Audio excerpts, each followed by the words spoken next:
La formación de nuestros periodistas, de nuestros políticos y próceres, y la de no pocos profesores, por no decir de muchos profesores, depende exclusivamente de los centenarios, del hecho tan banal y trivial de que desde el nacimiento o la muerte de un autor haya transcurrido un número de años terminado en cero.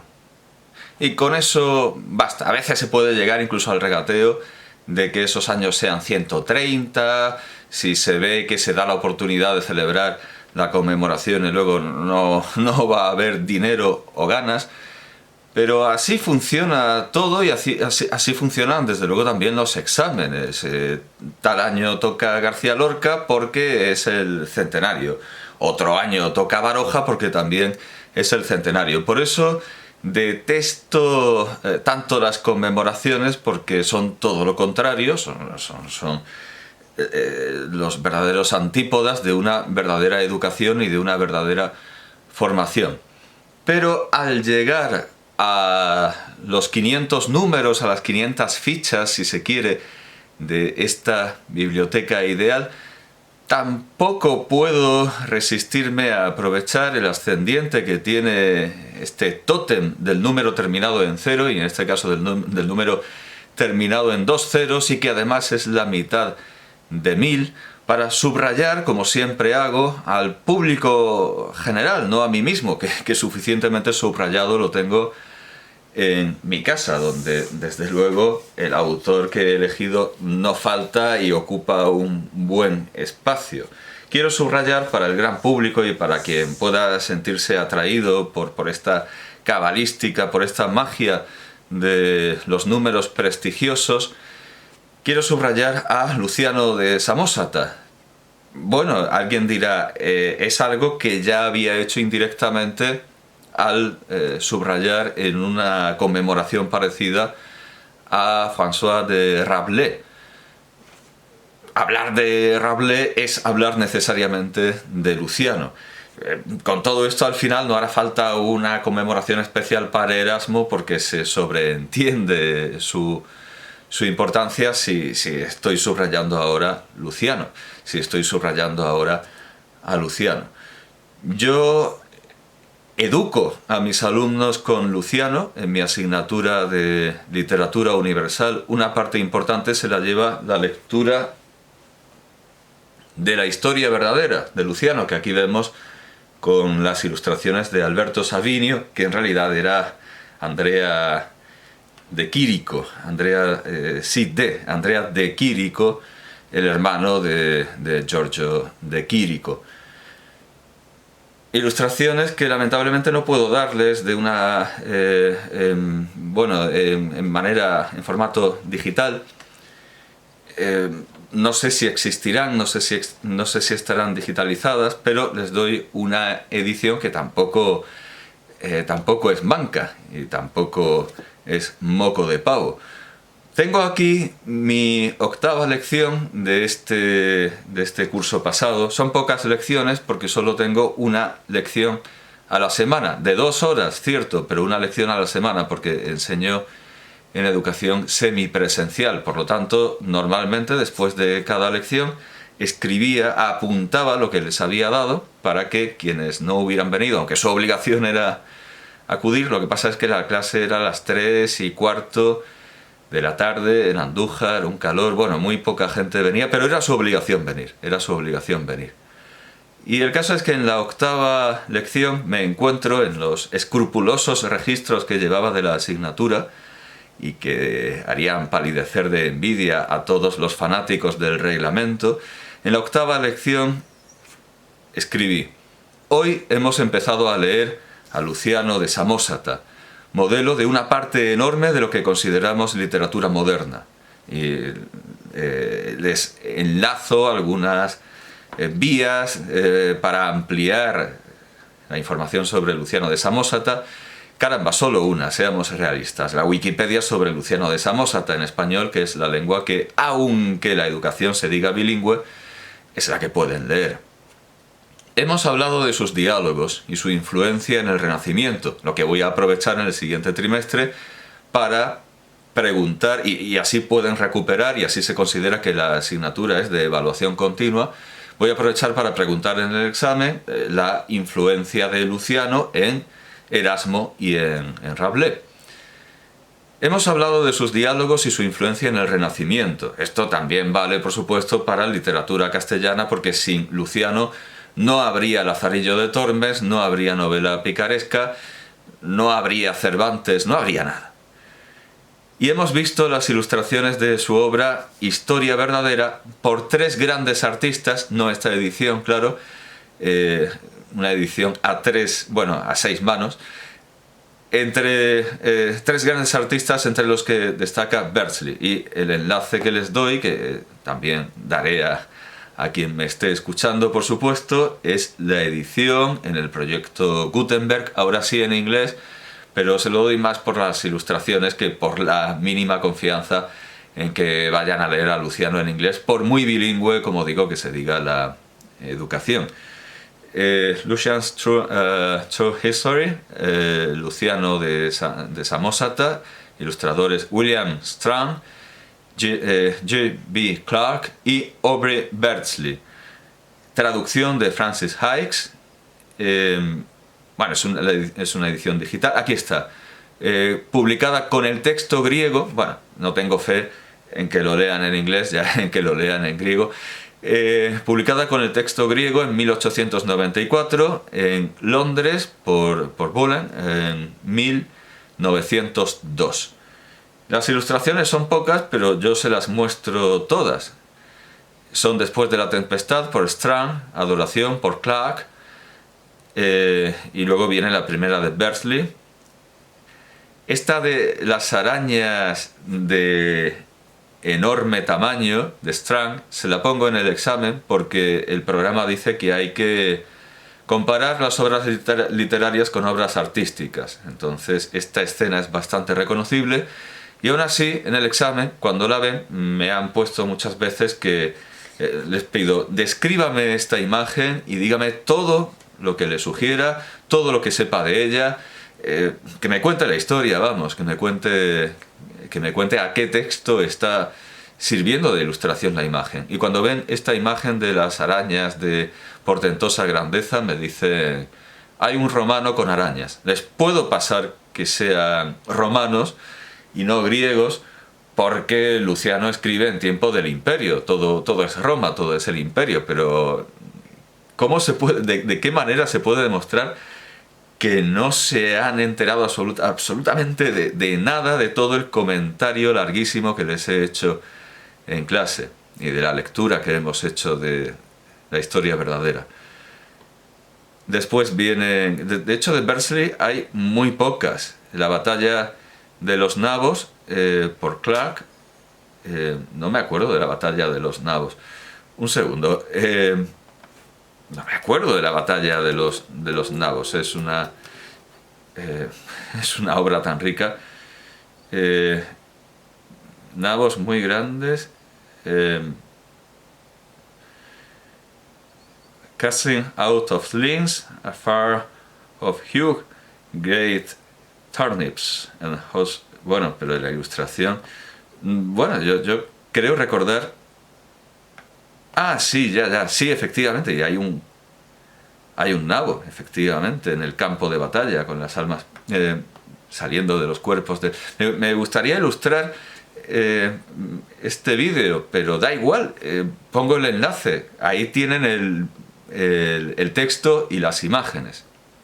Bien, pues les enlazo esta edición, no para que lean el texto tanto como para que vean las ilustraciones, porque el texto lo leemos en castellano en clase y también les doy un enlace al texto, una traducción en castellano. Vamos a confesarlo todo, sacado de esa digitalización masiva que hicieron los admiradores de la Biblioteca Clásica Gredos cuando supieron que se agotaba o que iban a guillotinarla. Leemos los relatos verídicos, así lo traduce, con la traducción de Alfonso Martínez Díez, y revisión, bueno, asesoría para la sección griega, bueno, más bien está supervisando como el árbitro de un partido de tenis, Carlos García Gual. Es la edición de 1981, que luego se ha ido reeditando sucesivamente. En la televisión pública se rieron del cierre o del fin de la Biblioteca Clásica Gredos. Un humorista de estos programas modernetes en los que se considera que con decir Twitter ya se tiene ganada la población juvenil, se rieron mucho de un tuit precisamente, de un sutra, de un lector más o menos anónimo que estaba indignado por la desaparición de la Biblioteca Clásica Gredos, y se rieron de él en televisión española sin tener ni idea de lo que es la Biblioteca Clásica Gredos ni el deservicio que se hace a la cultura española, permitiendo que desaparezca tranquilamente y sin más y casi celebrándolo. Yo entiendo que la incultura ha llegado a tal punto que incluso habría desprecio por la biblioteca Bernat Metge, porque ya no puede tirar ni lo nacionalista ni lo independentista. Puede aliviar el desprecio que hay en España por las letras clásicas, donde la elocuencia está tiritando de frío con unos paños escarchados, como cuenta Petronio. Bueno, pues leímos esta traducción, con introducción general de José Alsina Clota y, traducción de Andrés Espinosa Alarcón. La traducción es de Andrés Espinosa Alarcón, pero vale, de acuerdo. La traducción de Andrés Espinosa Alarcón fue revisada para que se adaptara a las normas de la Biblioteca Clásica Gredos por Alfonso Martínez Díez. O sea, la traducción es de Andrés Espinosa Alarcón. Esa fue la edición que leímos en clase, por tenerla a mano gracias a ese salvamento digital de muchos beneméritos y esforzados argonautas de las letras clásicas. Hemos empezado a leer la historia verdadera, les decía, y les daba este enlace para que lo pudieran leer en casa. Yo, de la edición con ilustraciones de Clark y de Beardsley, la única esperanza que tenía era que viesen las ilustraciones, que ni eso.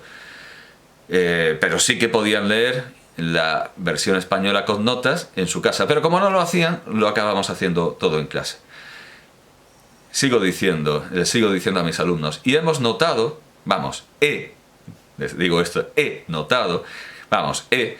parecidos con la literatura anterior y posterior. Y daba unos ejemplos, que todo esto lo habíamos visto en clase. El río de vino tiene que ver con el lago de vino del último emperador Shang. Eso lo habíamos visto un poco antes, donde daba la literatura antigua. Eso es, del que les había hablado al explicar que para Confucio el modelo de todo buen gobierno era la dinastía Zhou, que sucedió a la Shang. Y les daba otro enlace para que recordaran la historia, un enlace donde se cuenta esta historia en castellano. Las mujeres árbol tienen que ver con Polidoro, convertido en un árbol que sangra en la Eneida de Virgilio, de donde Dante tomó su modelo para la selva de los suicidas. Y les daba un enlace al artículo de Wikipedia en español sobre el canto 13º del infierno, para que lo lean y vean imágenes. También en la ópera Parsifal de Wagner hay unas peligrosas muchachas flor, y les daba un enlace a una voy a quitar el sonido porque voy a ver el vídeo. Les daba un enlace a una representación que me parecía especialmente interesante o estética de Parsifal, en esta escena de las muchachas flor. Se está cargando. Es el pasaje de las muchachas flor, con Holder Knabe. Es el Parsifal de 1981 de Hans-Jürgen Silberberg, que ya ha tenido presentación en esta biblioteca. Así que intentaba por todos los medios que su primer contacto con las grandes obras de la literatura, de la música, del cine, del teatro, sea siempre con lo mejor, absolutamente con lo mejor. El Parsifal que les di fue el de Hans-Jürgen Silberberg, de 1981. Aún así, yo creo que todos estos enlaces permanecieron rigurosamente sin abrir, como el Capital y el origen de las especies que le mandaron a Wagner y los dejó no sin desbarbar, yo creo que sin desempacar, sin desenvolver del papel de Estraza. Creo que mis alumnos no tienen excusa como podría tener Wagner diciendo que están muy ocupados componiendo. Por último, le subrayaba dentro de la lectura que habíamos hecho ese día, dentro de esa clase, que la ciudad aérea es el precedente de la puta en los viajes de Gulliver de Swift. Y les daba el artículo enciclopédico en castellano sobre la puta, que inspira el primer anime porque el acento no es fonemático, de Ghibli. Y les daba un enlace al artículo en Wikipedia en español sobre el castillo en el cielo. Creo que voy a adjuntar todo esto para que por lo menos lo disfruten los lectores hipotéticos que por aquí pasen. Luego me doy cuenta de que me cansé y no lo anoté todo porque cada vez venía menos gente, y entonces consideré que si anotaba todo y se lo hacía ver a mis alumnos por correo, no vendrían. Y dije, no, tienen la obligación de venir, el que quiera saberlo que venga a clase. Y siguieron sin venir. El caso es que en los siguientes comentarios de la historia verdadera salieron temas como la cacería salvaje, la caza salvaje, y les di el enlace en clase al artículo en Wikipedia sobre cacería salvaje. Es más interesante, por supuesto, el artículo en inglés, pero no hablan inglés por más que la educación sea bilingüe, ya lo digo, porque en inglés está identificado como el motivo E501 del catálogo de motivos folclóricos Steve Thompson. Y también, naturalmente, salió Jonás, y también les di el enlace. Por cierto, que hay en el artículo en Wikipedia en español sobre Jonás hay un sello israelí muy divertido con el texto bíblico en francés. No sé por qué, parece ser que en 1963, que es de cuando es el sello, tenían fe en que la lengua internacional siguiera siendo el francés. Naturalmente, desde Jonás llegamos hasta Pinocho y más allá, y mucho más allá. Estas son mis clases sobre Luciano. Es fundamentalmente el comentario de la historia verdadera, de una historia verdadera, así lo traduce Luigi Settembrini, pero naturalmente en literatura castellana les hablo del Gallo y les hablo de Lucio o el Asno, con todas las reservas que ahora veremos que se pueden hacer a esa obra. De hecho, este volumen de Bompiani, que se anuncia como una historia verdadera, no solo contiene una historia verdadera, contiene muchas más obras, con introducción de Alberto Savinio, de Andrea de Quirico. Las obras que es un libro bellísimo, donde hasta la tipografía vale la pena una mención. El contenido del libro, bueno, aquí está el índice de ilustraciones, como en la edición con Clark y con Bersley. Este volumen contiene Alejandro o el falso profeta, el Menipo o la necromancia, o la magia negra, magia negra. El Icaromenipo o el Passanuvoli se parecería incluso a una palabra en catalán que es bufanúvols. El que camina sobre las nubes o el que viaja por las nubes. Lucio o el Asno, una historia verdadera, y bueno, ya el índice de ilustraciones que está en la página, en la propia página. Es casi un índice recursivo porque el índice aparece en el propio índice. El índice de las ilustraciones está en la misma página donde está el índice. Bueno, el Lucio o el Asno merece un comentario propio por que es una obra que podríamos adelantar y reventar la historia diciendo que no es de Luciano.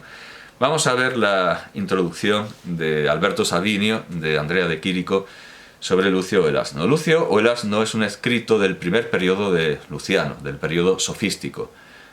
A decir del patriarca Focio, Luciano habría derivado su Lucio de una metamorfosis de un tal Lucio de Patras, de la cual, por otra parte, también Apuleyo habría derivado sus metamorfosis escritas en torno al 170 y por lo tanto anteriores a la novelilla de Luciano. En el tiempo de Luciano, las metamorfosis estaban de moda. Suidas, o suida, o suda, hay gente que dice también la suda por el diccionario que se atribuye. Hay dos maneras de considerarlo, que es obra de Suidas o que el propio diccionario se llama la suda. Bueno, pues Suidas dice que Metamorfosis escribía también el famoso Adriano de Tiro, que tenía cátedra de elocuencia en Atenas debajo del poder de Antonino. Y se comprende, para los grandes decadentes del siglo II, las metamorfosis son los misterios de la religión naturalística decaídos en su primitiva religiosidad y tratados offenbachianamente, o sea, como una opereta. Algunas tentativas de tratar offenbachianamente e incluso más que offenbachianamente también los misterios de la religión cristiana fueron hechos por el surrealismo francés entre 1920 y 1930 los 1930. Véase la Immaculée Concepción de Breton y Éluard, véase una película como Le Chien Andalou, pero el pequeñísimo eco de aquellas tentativas y su rápida extinción demuestran cuán vivo todavía y sólido esté en el mundo el espíritu cristiano.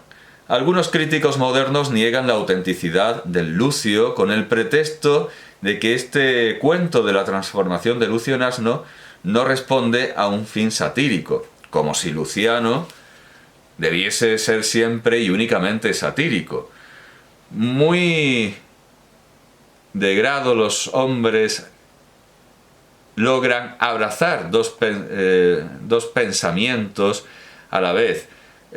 Muy habitualmente logran entender que se pueden pensar más cosas, se pueden pensar más cosas contemporáneamente, aun siendo diversísimas entre ellas e incluso antitéticas, y de esta unilateralidad de juicio, de esta cristalización del juicio, nosotros mismos somos víctimas, no menos que Luciano.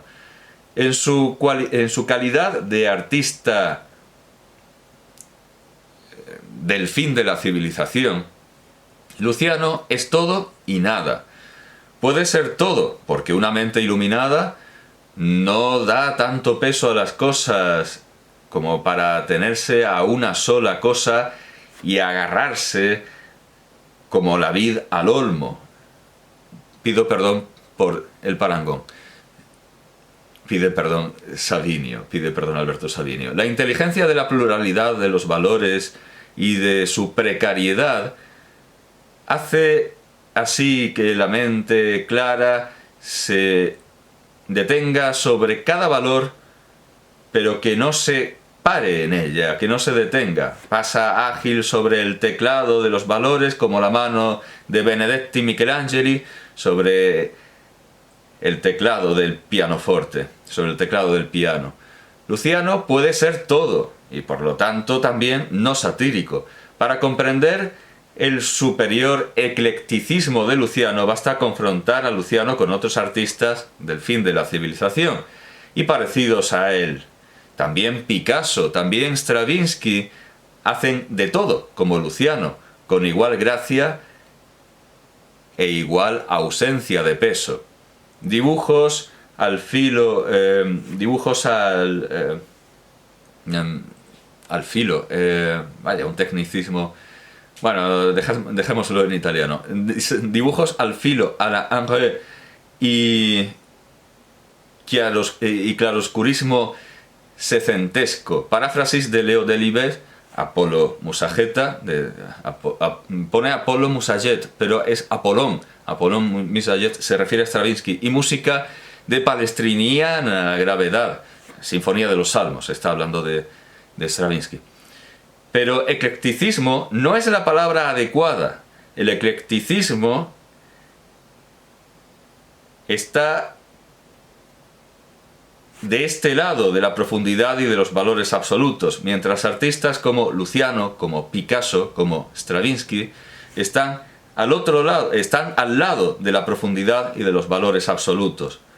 Solo que para comprender el lenguaje variado y ligero de estos artistas es necesario quemarse la lengua con la sangre del dragón, como ocurrió a Sigfrido, y le hizo entender la lengua de los pájaros, que es otra escena que también le pongo a mis alumnos con la película de Fritz Lang. Bueno, aquí Savinio ha hecho una magnífica disertación sobre que Luciano puede no ser Luciano, pero la inmensa mayoría de los críticos lo que piensan es que Luciano es Luciano y que el asno no es de Luciano. En la edición en la Biblioteca Clásica Gredos, con la traducción de José Luis Navarro González, hemos dicho que la